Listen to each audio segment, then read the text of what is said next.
บ่อนนี้เป็นบ่อนประตูเมืองบ่อนที่เจ้าชายสิทธัตถะได้เสด็จออกบวชอยู่ทางด้านประตูนี้เนาะเพิ่นเสด็จออกบวช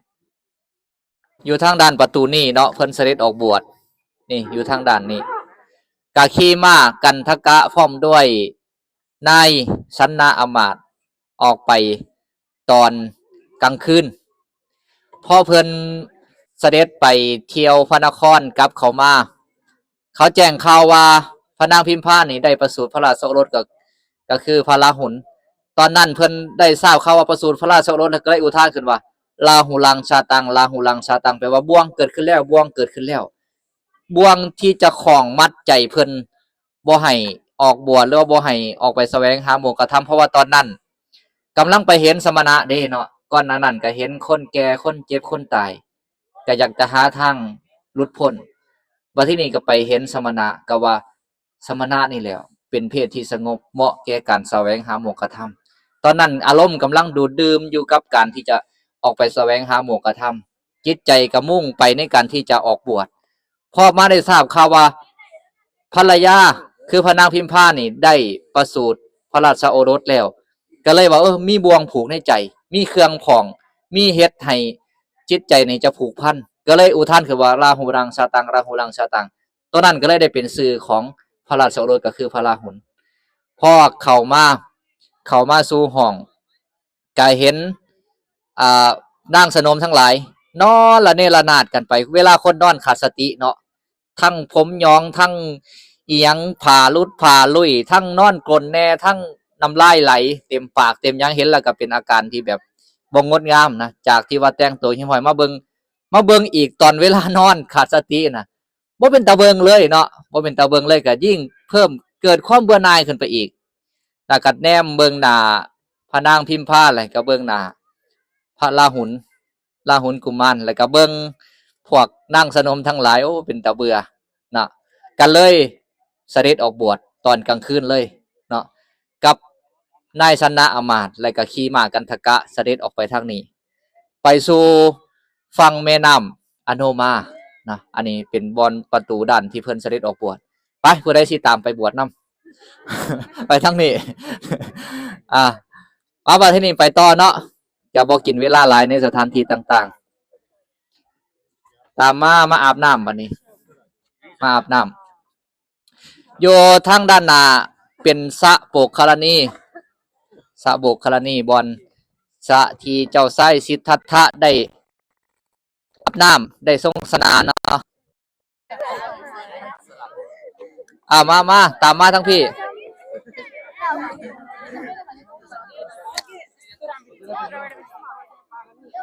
ตัวลำโพงเขาเดิงอยู่บ่สัญญาณได้อยู่เนาะ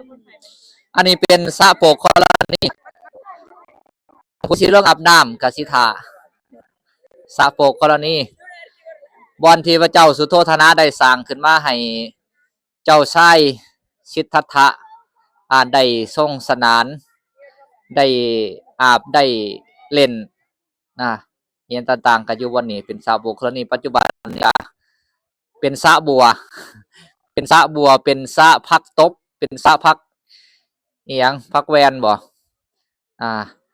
ก็ยังมีซากอิฐอยู่ทั้งจังทางฝั่งผุนเห็นบ่มีซากอิฐเก่ายังอยู่ที่เป็นเครื่องมุดหมายว่าบ่อนนี้เป็นซาโปกกรณีเนาะให้เบิ่งซ้ำนี่เนาะว่าที่นี่เฮาก็มาทั้งพี่บัดนี้มาทั้งพี่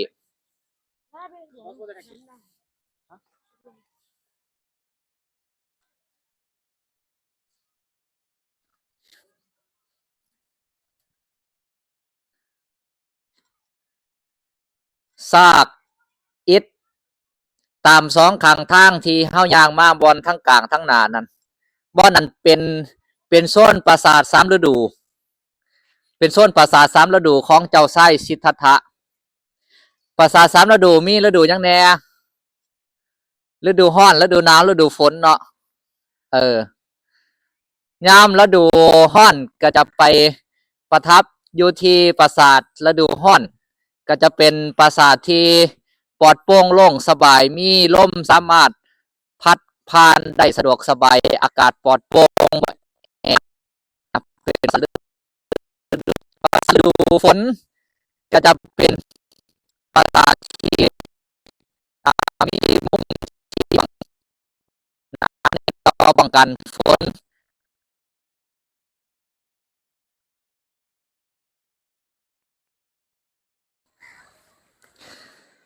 ได้ยินเมื่อบ่นี่สัญญาณมันได้นะบ่ฮะ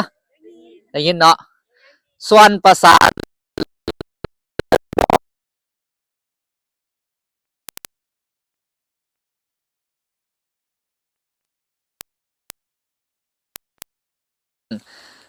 เจ้าชายสิทธัตถะในช่วงอยู่นี่กับพระเจ้าอโศกเอาพระเจ้าสุโธทนะนี่ก็อำนวยความสะดวกให้เต็มที่ให้ได้ครับ เกิดความสุขบ่ได้มีความทุกข์เลยนะเพื่อว่า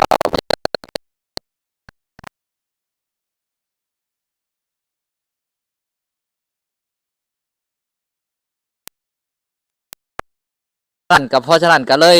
จะเฮ็ดทุกวิธีทางที่จะบ่ให้เจ้าชายสิทธัตถะนี่ออกบวชนางสนมงามๆอิหยังอยู่ไสนี่ก็ไปหามาให้บำรุงบำเรอ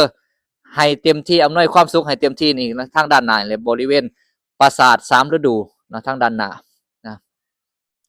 ส่วนบอนทั้งหน้านี่มีสร้างหลายๆนี่เป็นบอน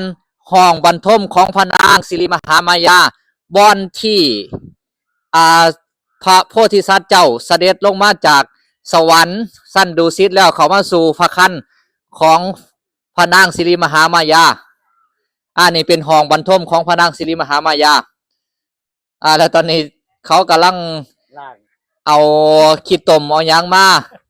บ่แม่นล่างได้เขามาปูพื้นปูหยังให้มันเรียบให้มันเอียงนะบ่ให้ลงเนาะเฮายืนเบิ่งอยู่เทิงเอาแล้วเป็นหยังคือมีสร้าง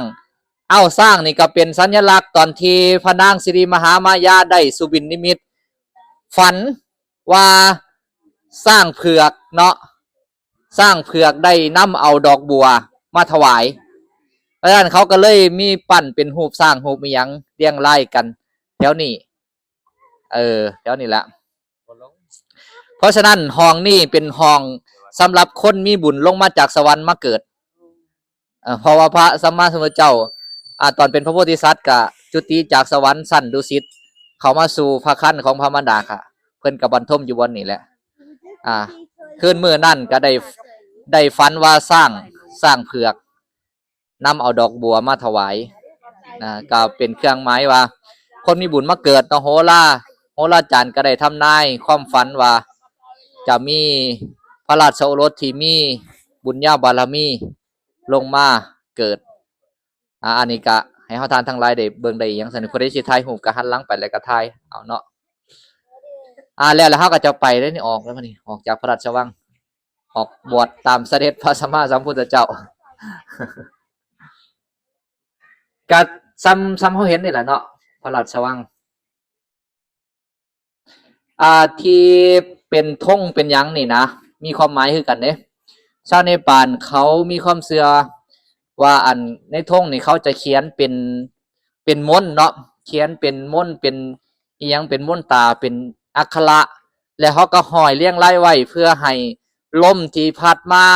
จากภูเขาหิมาลัยนี่ได้พัดผ่านความบ่ดีความเสนียดจันไล่โรคภัยหยังต่างๆนี่ไปตามสายลมเขาก็เลยเขียนธงที่เป็นม้วนเป็นคาถาหยังหอยแล้วก็ให้ลมนี่ได้พัดนำความบ่ดีไปตามสายลมความบ่ดีความเสนียดจันไล่โรคภัยไข้เจ็บหยังต่างๆก็จะไหลไปตามสายลม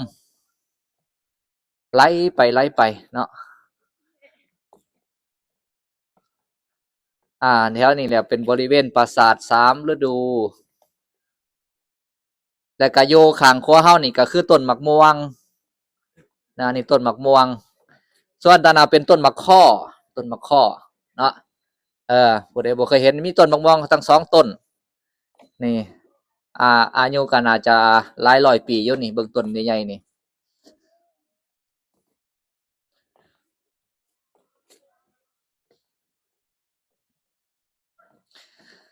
ตั้งแต่เพิ่นได้ประสูติออกมาเนาะก็อยู่ในพระราชวังแห่งนี้เป็นระยะเวลาอยู่จักปี29ปีเป็นเวลาอยู่29ปีแล้วจังได้เสด็จออกบวชครูบาอาจารย์เฮา มีผู้ใดอายุกำลังได้29แหน่ฮะอาจารย์สาครกำลังได้อายุ29ปีพอดีเนาะ ส่วนขาน้อยนี่เกินแล้วแนมเบิ่งหัวซองเบิ่งแว่นก็เห็นผมงอกหลายเส้นแล้ว